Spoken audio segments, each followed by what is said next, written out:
श्रावण महिन्यामधली ही एकादशी आहे, शुद्ध एकादशी आहे, पुत्रदा एकादशी तिचं नाव आहे.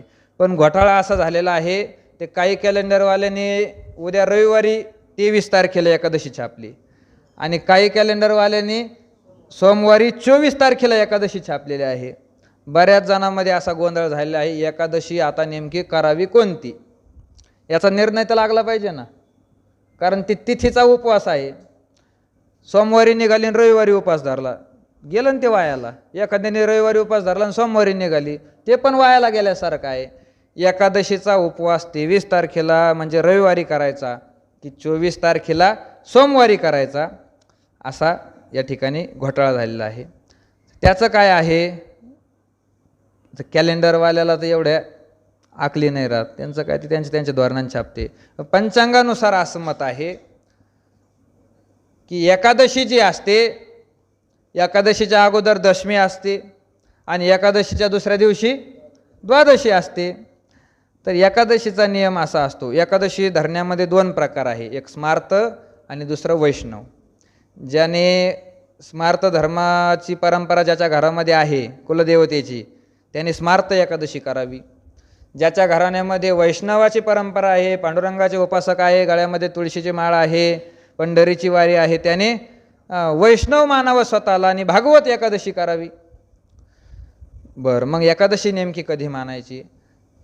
वैष्णवांसाठी असा नियम आहे, कारण स्मार्त तर आपल्यामध्ये इथं कोणी नाहीच बहुतेक, म्हणून त्यांचा विचार करणं गरजेचं नाही. विचार करायचा वैष्णवांचा. वैष्णवांनी एकादशी कधी करावी?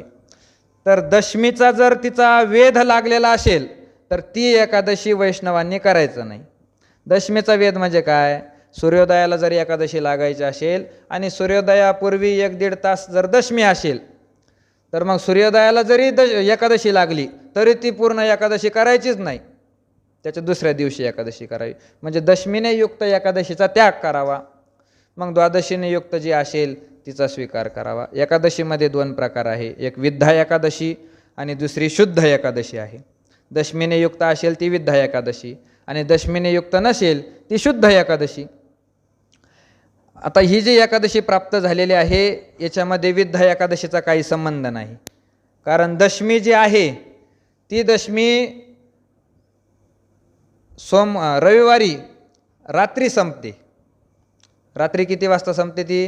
जवळजवळ 2 वाजता, म्हणजे रविवारी पहाटे 2 वाजता दशमी तिथी संपून जाते. म्हणून तिचा आणि सूर्योदयाचा फार मोठा दूरचा संबंध आहे, म्हणून विद्धा एकादशीचा संबंध नाही.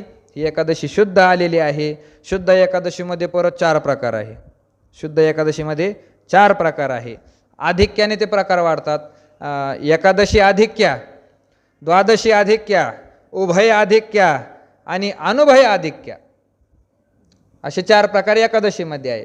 कसं आहे एकादशी आधिक्य कसं समजायचं? दुसऱ्या दिवशीच्या सूर्योदयानंतर पण एकादशी आहे, म्हणजे ज्या एकादशीने 2 सूर्योदय पाहिले तिला म्हणायचं एकादशी विद्धा. त्यानंतर एकादशी आधिक्या, त्यानंतर द्वादशी आधिक्य आहे. द्वादशी तिथी जर दुसऱ्या दिवशी सूर्योदयानंतर असेल तर तिला द्वादशी आधिक्य म्हणायचं. त्यानंतर आहे उभय आधिक्य, एकादशीसुद्धा 2 सूर्योदयाला आहे, द्वादशीसुद्धा 2 सूर्योदयाला आहे, तिला म्हणायचं द्वादशी आधिक्य आणि उभय आधिक्य. त्यानंतर चौथी जी आहे अनुभय आधिक्य, म्हणजे एकादशी, दशमी आणि द्वादशी कोणतीच अधिक आलेली नाही. दशमी तिच्या मापात आहे, एका सूर्योदयापुरती. एकादशी एका सूर्योदयापुरती आहे आणि द्वादशी एका सूर्योदयापुरती आहे, तिला म्हणायचं अनुभय आधिक्य. ही जी आपली सांप्रत एकादशी आलेली आहे ही एकादशी द्वादशी आधिक्य आहे. म्हणजे द्वादशी तिथी जी आलेली आहे ती 2 सूर्योदयाला आलेली आहे. आणि शास्त्र असं सांगतं द्वादशी आधिक्य एकादशी जर आली, म्हणजे ज्या एकादशीच्या दिवशीच्या दुसरी द्वादशीने 2 सूर्योदय पाहिले, तर त्या अशा प्रसंगामध्ये वैष्णव लोकांनी ज्या दिवशी एकादशी तिथी असेल त्या दिवशी उपवास करू नये, त्या दिवशी स्मार्तांनी उपवास करावा. आणि ज्या दिवशी द्वादशी तिथी आहे त्या दिवशी सगळ्या वैष्णवांनी, सगळ्या वारकऱ्यांनी उपवास करावा. असाच प्रसंग आजच्या एकादशीला आलेला आहे. म्हणून ही एकादशी 24 तारखेला सोमवारी आहे असा धर्मसिंधूचा निर्णय आहे आणि याचा आपल्यालाही एक फायदा आहे. सोमवार आणि एकादशी एकाच दिवशी आली, म्हणजे परत परत 2 उपवास करण्याची गरज नाही ना. कारण सोमवारी म्हणजे श्रावण सोमवाराचा उपवास प्रत्येकाला असतो आणि एकादशीला एकादशीचा उपवास. रविवारी एकादशी आली असती तर परत मग ते दुसऱ्या दिवशी उपवास करायचा. त्यामुळे सगळ्याच दृष्टीने चांगलं झालेलं आहे. 24 तारखेला सोमवारी ही एकादशी आलेली आहे. एकादशीचं नाव पुत्रदा एकादशी आहे. ज्याला जसं जमेल आपापल्या परीने उपवास करायचा, आपापल्या परीने. ज्याला जमत असेल त्याने काहीच खायचं नाही, फक्त पाण्यावर उपवास करायचा. ज्याला तेवढं जमत नाही त्याने मग दूध पिऊन उपवास करायचा.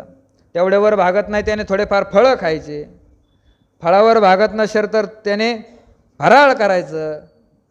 फराळ करायचं. फराळामध्ये एकादशीला काय चालतं?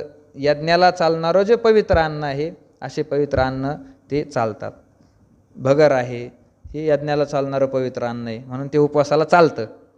नाही खाल्लं तर अधिक चांगलं, पण जमतच नसेल तर चालतं. कसं आहे, काही काही लोक उपवास धरतात आणि त्यांचा कडक उपवास असतो, काहीच खायचं नाही. आता कलियुगात अन्नमय प्राण आहे. पोटामध्ये काहीच नसल्यावर मग काहीच घडत नाही, ते दिवसभर झोपा काढतात. या अंगावरून त्या अंगावर. आता पोटात नसल्यावर झोप पण लागत नाही, या अंगावर लोळायचं त्या अंगावर लोळायचं, नामस्मरण करायला बळच राहत नाही ना. मग असं तमोगुणा, कारण झोप हा तमोगुणाचा प्रकार आहे. तमोगुणात एकादशीसारखी तिथे घालण्यापेक्षा थोडंफार जे फराळाचं अन्न आहे ते थोडंफार भक्षण करावं. थोडंफार, पोटभर नाही खायचं. फराळाच्या मिशे धनी घेशी, तुकाराम महाराज सांगतात. फराळाचं नाटकं करतो आणि पोटभर खातो.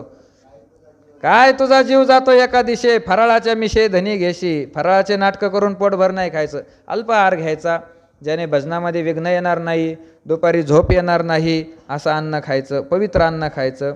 म्हणजे शब्दाना चालतो का? चालतो शब्दाना, पण शब्दानाची प्रक्रिया थोडी खराब आहे. साबुदाणा तसं जर पाहिलं तर कंद आहे.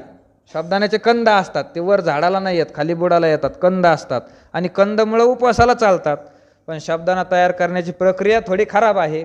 ज्याचं जसं असेल त्याने, ज्याला खावं वाटतं त्याने खा, ज्याला नाही खावं वाटतं त्याने उपाशी मारा. काय करायचं ते करा, पण एकादशी प्रत्येकाने करावी.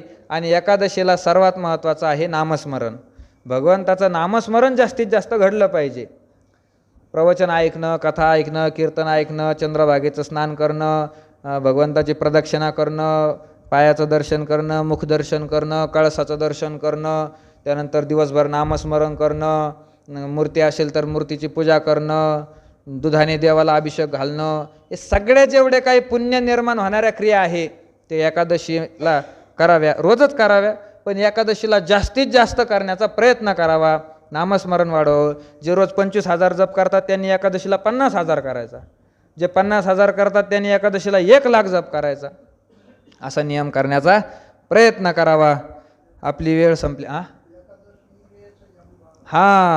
एकादश इंद्रियाचा नियमन करणं. वा, एकादशी शब्दाचा अर्थ किती सुंदर आहे. आपले जे 11 इंद्रिय आहे त्या 11 इंद्रियाचं नियमन करणं ही खरी एकादशी आहे.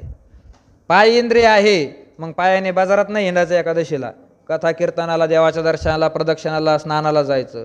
हात हे सुद्धा इंद्रिय आहे, मग हाताने नुसतं भाकरी नाही खायच्या, हाताने टाळी वाजली पाहिजे, हाताने माळ ओढली पाहिजे, ज्या त्या इंद्रियाचं काम. मुख इंद्रिय वाणी, वाणीने देवाचं नामस्मरण केलं पाहिजे. डोळा इंद्रिय आहे, डोळ्याने देवाला पाहिलं पाहिजे. कान इंद्रिय आहे, कानाने कथा ऐकली पाहिजे. सगळ्या इंद्रियाने देवाशी संबंध जोडणं याला म्हणतात एकादशी. अशी एकादशी सर्वांनी करण्याचा आपापल्या परीने प्रयत्न करायला काय हरकत नाही, जसं होईल तसं. कारण सगळंच सगळ्याच्या याने होणं शक्य नाही. आपल्या परीने जेवढं होतं तेवढं पुण्य संपादन करण्याचा प्रयत्न करावा.